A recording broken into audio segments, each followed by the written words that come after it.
ओम श्री परमात्मने नमः। श्रीमद् भागवत गीता के पहले अध्याय का महात्म्य।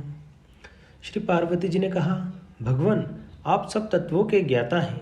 आपकी कृपा से मुझे श्री विष्णु संबंधी नाना प्रकार के धर्म सुनने को मिले जो समस्त लोगों का उद्धार करने वाले हैं। देवेश, अब मैं गीता का महात्म्य सुनना चाहती हूँ, जिनका श्रवण करने से श्री हरि में भक्ति बढ़ती है। तत्पश्चात श्री महादेव जी बोले, जिनका श्री विग्रह अलसी के फूल की भांति श्याम वर्ण का है, पक्षीराज गरुड़ ही जिनके वाहन हैं, जो अपनी महिमा से कभी च्युत नहीं होते तथा शेषनाग की शैया पर शयन करते हैं, उन भगवान महाविष्णु की हम उपासना करते हैं।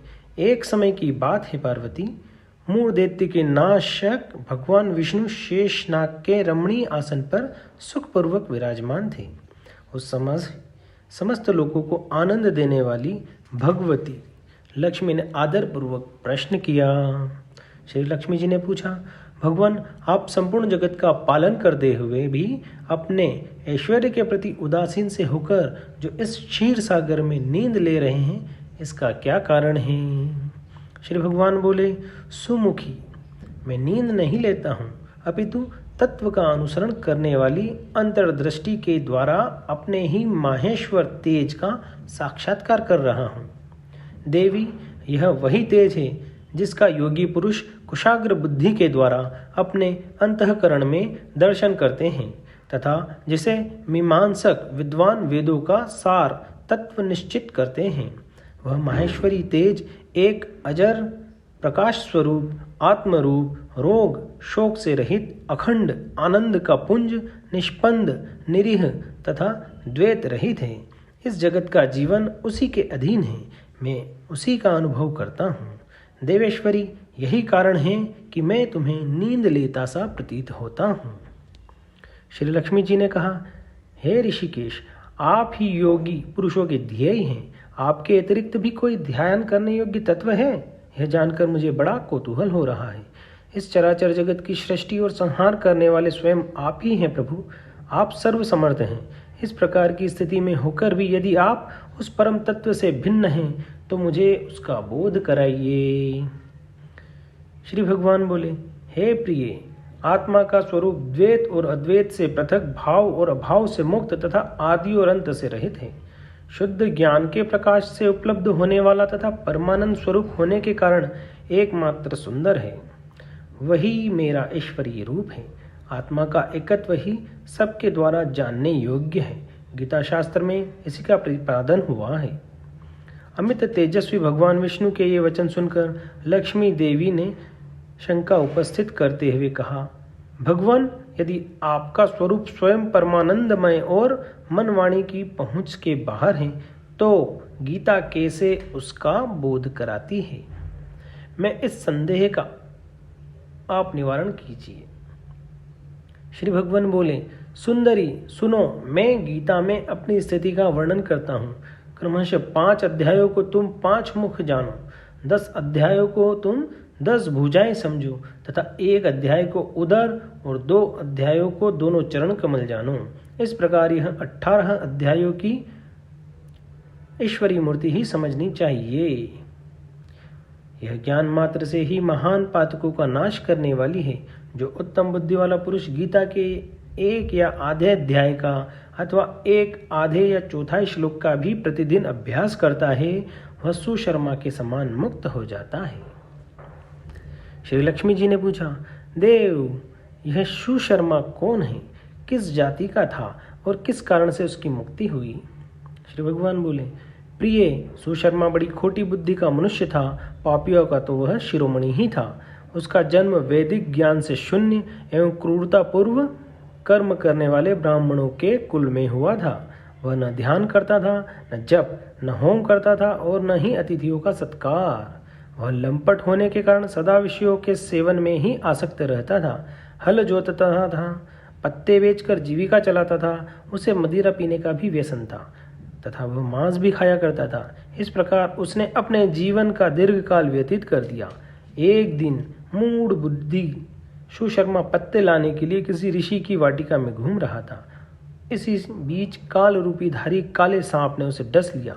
सुशर्मा की मृत्यु हो गई। तदंतर वह अनेक नरकों में जा वहाँ की यातनाएं भोगकर मृत्युलोक में लौट आया और वहाँ बोझ ढोने वाले बेल हुआ। उस समय किसी पंगु ने अपने जीवन का आराम से व्यतीत करने के लिए उसे खरीद लिया। बेल ने अपनी पीठ पर पंगु का भार ढोते हुए बड़े कष्ट से 7-8 वर्ष बिताए होंगे। एक दिन पंगु ने किसी ऊंचे स्थान पर बहुत देर तक बड़ी तेजी के साथ उस बेल को घुमाया। इससे वह थककर बड़े वेग से पृथ्वी पर गिरा और मूर्छित हो गया। उस समय वहां कौतूहलवश आकृष्ट हो बहुत से लोग एकत्रित हो गए। उस जन समुदाय में से किसी पुण्यात्मा व्यक्ति ने उस बेल का कल्याण करने के लिए उसे अपना पुण्य दान किया। तत्पश्चात कुछ दूसरे लोगों ने भी अपने अपने पुण्यों को याद करके उन्हें उसके लिए दान किया। उस भीड़ में एक वैश्या भी खड़ी थी। उसे अपने पुण्य का पता नहीं था, तो भी उसने लोगों की देखा देखी उस बेल के लिए भी कुछ त्याग किया। तदंतर यमराज के दूत उस मरे हुए प्राणी को पहले यमपुरी में ले गए। वहां यह विचार कर कि यह वैश्या के दिए हुए पुण्य से पुण्यवान हो गया है, उसे छोड़ दिया गया।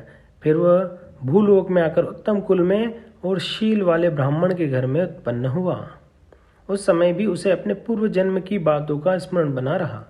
बहुत दिनों के बाद अपने अज्ञान को दूर करने वाले कल्याण तत्व का जिज्ञासु होकर वह उस वैश्या के पास गया और उसके दान की बात बतलाते हुए उसने पूछा, हे देवी, तुमने कौन सा पुण्य दान किया था?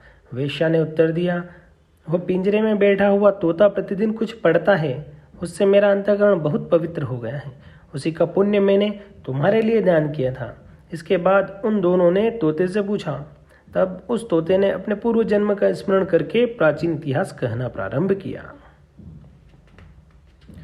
वह तोता बोला, पूर्व जन्म में मैं विद्वान होकर भी विद्वत्ता के अभिमान से मोहित रहता था।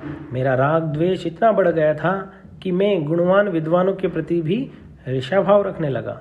फिर समय अनुसार मेरी मृत्यु हो गई और मैं अनेकों घृणित लोकों में भटकता फिरा। उसके बाद इस लोक में आया। सद्गुरु की अत्यंत निंदा करने के कारण तोते के कुल में मेरा जन्म हुआ। पापी होने के कारण छोटी अवस्था में ही मेरा माता पिता से वियोग हो गया। एक दिन मैं ग्रीष्म ऋतु में तपे हुए मार्ग पर पड़ा था। वहां से कुछ श्रेष्ठ मुनि मुझे उठा लाए और महात्माओं के आश्रय के भीतर एक पिंजरे में उन्होंने मुझे डाल दिया। वहीं मुझे पढ़ाया गया। ऋषियों के बालक बड़े आदर के साथ गीता के प्रथम अध्याय की आवृत्ति करते थे।